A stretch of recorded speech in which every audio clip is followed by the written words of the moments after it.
আসসালামু আলাইকুম রহমতুল্লাহ। প্রিয় দর্শক, যদি বলা হয় যুক্তরাষ্ট্রের ৪৭তম প্রেসিডেন্ট ডোনাল্ড ট্রাম্প কোনো এক গুপ্ত সংগঠনের মর্জি মাফিক নির্বাচিত হয়েছেন, তবে অবাক হবেন নিশ্চয়।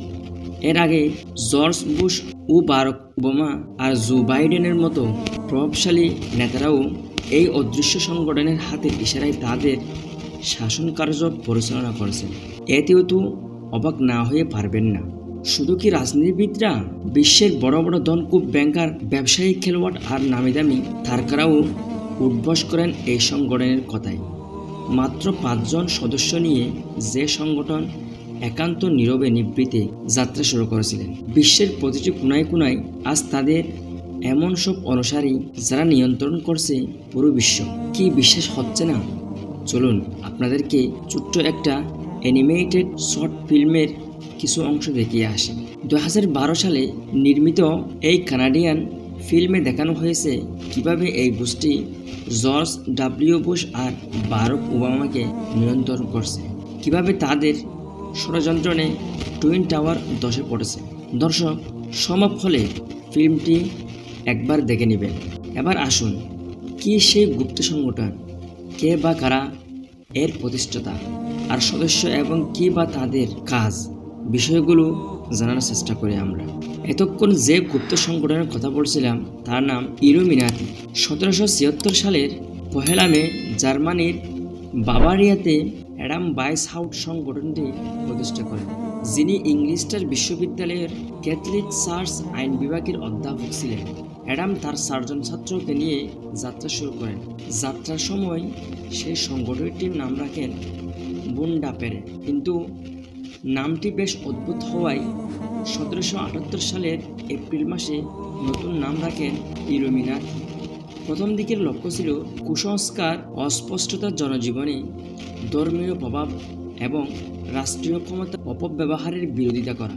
কিন্তু পরবর্তীতে তারা তাদের লক্ষ্য নির্ধারণ করে।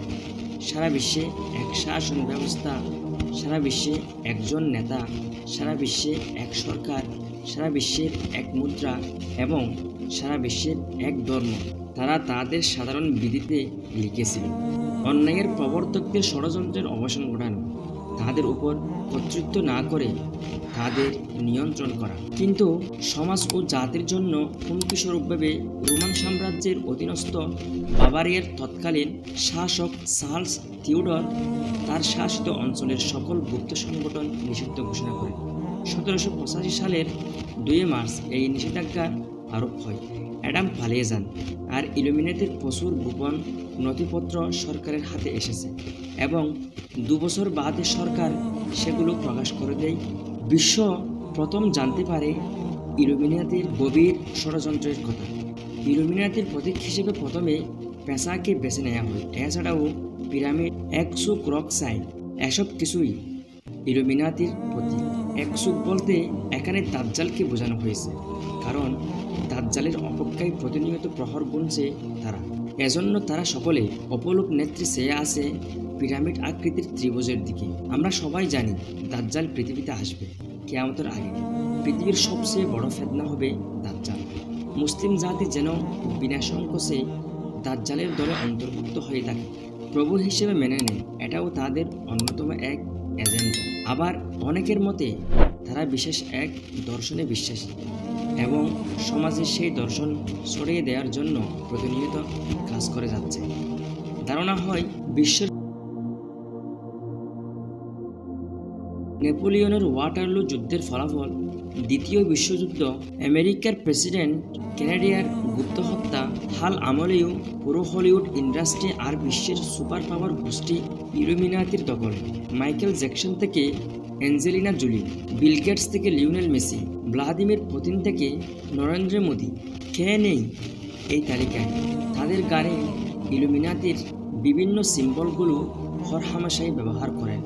ইলুমিনাতি আপনার অসচেতন মনে তাদের বিশ্বাসগুলো ঢুকিয়ে দিচ্ছে।